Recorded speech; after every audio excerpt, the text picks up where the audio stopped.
Now available in paperback and coming to Kindle Unlimited. John Haynes, Dark Succubus. The man who rules the world is tempted by a sultry succubus in this all-new John Haynes series adventure. Get John Haynes, Dark Succubus in paperback or pre-order on Kindle Unlimited today. I recently read an article on Bounding into Comics that was a bit of a head-scratcher for me. And in this article, Marvel Studios producer Victoria Alonso makes the statement, "We are working on making our universe as diverse and inclusive as we can." Now, when I take a critical look at the Marvel Cinematic Universe, it is already as diverse and inclusive as it can possibly be. And it's been diverse and inclusive from the first movie, Iron Man, back in 2008. And when you take a look at Iron Man back in 2008, it not only features Tony Stark, played by Robert Downey Jr., a white male in the lead role, but it features Jim Rhodes, played by Terrence Howard, in a supporting role, and Gwyneth Paltrow, a woman, as the leading lady. And in that film, we saw diversity with Jim Rhodes being a black man at Tony Stark's side, and we saw Nick Fury, Samuel L. Jackson, a black man, at the end of the film preparing the Avenger initiative. In addition, we saw several East Asians portraying the members of the Ten Rings terrorist organization. So there was a clear picture of diversity from the foundation of the Marvel Cinematic Universe. And when we get to Captain America, the first Avenger, the second film in the Marvel Cinematic Universe, that diversity is shown right there as being one of the foundations of the Marvel Cinematic Universe. Because in Captain America, the first Avenger, we saw diversity with the Howling Commandos, where we had an Asian member on the team, along with a black man portraying Gabriel Jones. So we saw diversity right there in Captain America, the first Avenger, in addition to Iron Man, and we also saw it in Thor, where usually Norse gods are portrayed by primarily white Scandinavian males, but in this film we had Idris Elba playing Heimdall, and that was a major milestone for diversity because we never got to see a black man playing a Norse god. And as these films built up into the Avengers with Iron Man 2, we got to see the Black Widow, so we got to see another strong woman in a role. And as the Avengers progressed into Age of Ultron, we got to see the Scarlet Witch, portrayed by Elizabeth Olsen as well. And in Captain America, the Winter Soldier, we also got to see Sam Wilson, the Falcon, coming in. So we're getting a picture of diversity as related to the characters of the Marvel Cinematic Universe, where we're seeing all races of people being portrayed as heroes, and we are going to see lots of strong women with the Black Widow, with your Pepper Potts, and with your Scarlet Witch right there. And as the Marvel Cinematic Universe has progressed, we started to see more diversity when the Vision came up in Age of Ultron. So we got to see artificial intelligence represented with both Ultron and the Vision. So we got to see a lot of diversity. And when you factor in other spin-off shows like Agents of S.H.I.E.L.D., Luke Cage, Iron Fist, we get to see a lot of diversity as related to the Marvel Cinematic Universe. And that diversity clearly shows us different people from different cultures, people of different races, and diversity of thought, because we go from action on Earth all the way to action in the galaxy, where we're seeing alien races in films like Guardians of the Galaxy. So the diversity is clearly there, and it's always been there because Stan Lee has always established it to be part of the Marvel Universe. And we saw the ultimate picture of diversity in the film Captain America Civil War, which I consider to be one of the greatest films as related to diversity and superheroes, because in that film we got to see 3 black superheroes on the same level as Captain America, the lead character, and they contributed significantly to the story. Falcon, War Machine, and Black Panther all had significant roles in Captain America Civil War, and they all were on the same equal level in terms of story. So there was diversity in Captain America Civil War that presented everybody positively, because we got to see not only 3 black characters, but 2 women in Black Widow and Scarlet Witch, and we got to see the Vision and Android as well. So we got to see a tremendous picture of diversity, and as these films progressed, we got into Black Panther, which gave us strong pictures of African men and African women, and was the highest grossing film of 2018, and that gave us a richer picture of Africans and the African diaspora, along with the African American diaspora as well. So we got to see clearly, again, more diversity as the Marvel Cinematic Universe progressed. And when we went to Spider-Man Homecoming, we saw Peter Parker's really rainbow of friends and his best friend, who was a Pacific Islander. So there was diversity in the Marvel Cinematic Universe. So I don't understand what Victoria Alonso is proposing about making the universe as diverse and inclusive as it can be, when it's already inclusive and diverse as it can be. But when you take a critical look at that statement, you see that it is not about making the universe diverse and inclusive. It's really about changing the narrative of the Marvel Cinematic Universe. And what they really want to change the Marvel Cinematic Universe's narrative to is something that doesn't fit in line with the classic Marvel Universe, which was created to be an already inclusive and diverse place, but it's designed to fit within the narrative of social justice. And when it comes down to social justice, their idea of diversity and inclusion isn't about us seeing people of different races, different genders, all competing on the same equal playing field based on merit. It is about them including people just because they are of a certain race and a certain gender.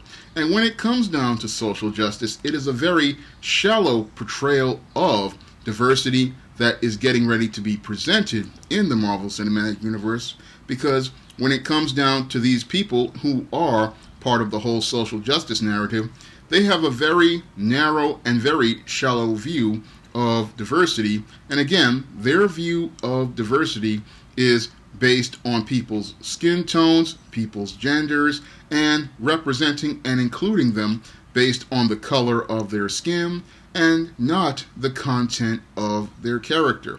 And that is something we see portrayed in many modern Marvel comics that people call SJW Marvel. Because when it comes down to these so-called SJW Marvel comics, they are very shallow, very one-dimensional, and the so-called heroes in these stories, they are not about the selflessness of the characters in Stan Lee's Marvel Universe. They are about the selfishness of your Sana Amanat and your C.B. Cebulski, and it's all about the characters and the world revolving around them, and not how they can serve the world around them in using their powers. So this is a very bad turn for the Marvel Cinematic Universe if they are going by your Victoria Alonso's quote that they're going to work on making their universe diverse and inclusive, because they are looking to make it a universe that is all about, promoting social justice and pushing characters based on identity politics. And when characters are based on identity politics, like the Kamala Khan Ms. Marvel, who is just there to be a Muslim, or your Squirrel Girl, who is there to represent plus-size women, or your Amadeus Cho, what they call the Totally Awesome Hulk, is just there to be Asian, or your Riri Williams, who is Ironheart now but was in the Iron Man book, and she is just there to be black, then we don't get a character that is rich and multidimensional and is telling a story that makes us relate to the character. All we're seeing is a character who is just there to be a skin tone, and they become a stereotype, just like characters of color were stereotypes back in the 1970s on sitcoms like Different Strokes, like The Facts of Life, like Good Times, and like Gimme a Break. On all of those sitcoms back in the 80s, we had to, and late 70s, we had to endure characters who weren't people, but they were ideas of people who never lived or experienced black people, and they were very hard to stomach. And I remember being a kid back in those days, and those shows perpetuated and breathed brand new life into all sorts of old stereotypes that racist white people had about black people, but didn't give us the human types that we actually were. It wasn't until Bill Cosby came along with The Cosby Show in 1984 that we really started to get a clear picture of black culture and the black experience, and we got to see a diverse picture of the black culture and the black experience. And after Bill Cosby kicked open the door for the images of black culture and the black experience, that's when others like Robert Townsend, Spike Lee, Mario Van Peebles, and many others like the late John Singleton were able to open that door and really give us a true picture of diversity as related to the black experience, and really give us a clearer picture of black culture.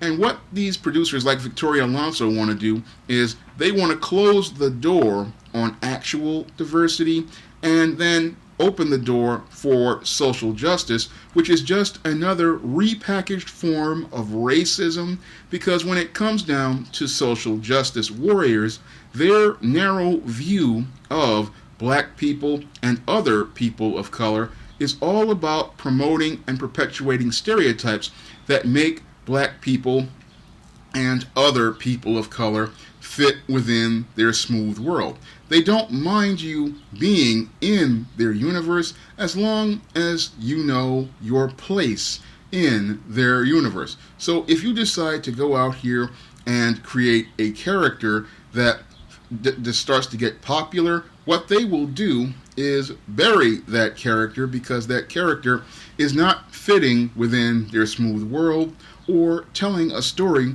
that fits within their social justice narrative. So instead of us getting actual diversity, what we're getting is a completely narrow place filled with stereotypes. And I find it very interesting that your Victoria Alonso is talking about making the Marvel Cinematic Universe as diverse and inclusive. And I have to wonder who is working behind the scenes, because when it comes down to Hollywood and these people who talk about diversity and inclusion, just like your comic book industry, I don't see many people like myself working behind the scenes. Because with the comic book industry, most of the people talking about diversity and inclusion these days, they are white women, and we don't get to see many black people, many Hispanic people, many Asian people working in comics right now, just like the days before when we saw primarily white males working in the comic book industry. So the door really isn't opening as related to diversity. All we're doing is changing from a patriarchal white male narrative all the way to a gynocentric narrative with white females. And with this gynocentric narrative of social justice, we're getting the same sort of paternalistic racism we got many years ago in the 70s, but now in a maternalistic form. And this maternalistic racism we're getting with the Marvel comics from people like Ursana Amina and people like their Victoria Alonso as related to the Marvel Cinematic Universe show us a really bad direction for the Marvel Cinematic Universe, because that Marvel Cinematic Universe is not about actual diversity and inclusion. It is about promoting racism and the same old paternalistic narratives under the banner of social justice. And if this is the direction that the movies are going to go in, it's going to be an absolutely terrible direction, because when it comes down to many SJW comics, as they're called, from Marvel, they are some of the worst comics ever produced, because again, These comics feature very shallow stories, they feature very, very condescending narratives, and they talk down to the audience and insult the audience. And if they're going to adapt this into the Phase 4 of the Marvel Cinematic Universe, I don't see the Marvel Cinematic Universe getting anywhere near a Phase 5.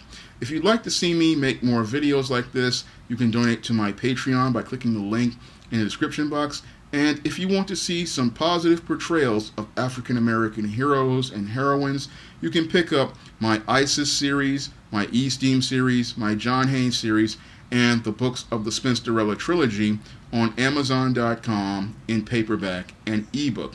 And I'm trying to raise funds to pay for the first ISIS graphic novel, and if you could donate $1 or more to the Patreon or the PayPal, I would really appreciate it. That's all I have to say for this video. You can comment, rate, and subscribe. Now available in paperback and Kindle Unlimited, E-Steam Goddess of.